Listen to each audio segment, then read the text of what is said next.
کہ آنے والے چند دنوں کے اندر 25 دسمبر کو یہودی عیسائی لوگ کرسمس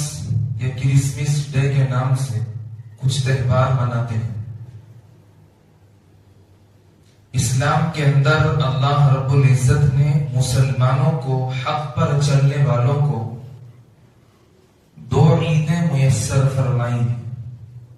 ایک عید الفطر ہے اور ایک عید الاضحیٰ۔ ان 2 عیدوں کے علاوہ جتنے بھی وہ لوگ چاہے عید میلاد النبی کے نام سے مناتے ہوں یا اور کوئی وجہ بنا کر مناتے ہوں، شریعت سے اس کا کوئی تعلق نہیں۔ اور اس عنوان پر میں شاید ہی گفتگو کر چکا ہوں کہ عید میلاد النبی کس انداز میں منانا چاہیے، کیسے منانا چاہیے، منانے کا طریقہ کیا ہے، اور ہم مسلمانوں کے اندر آج جو خرافات چل رہے ہیں وہ کتنا حد تک آگے بڑھ گیا ہے،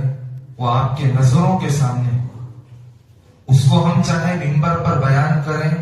یا نہ کریں،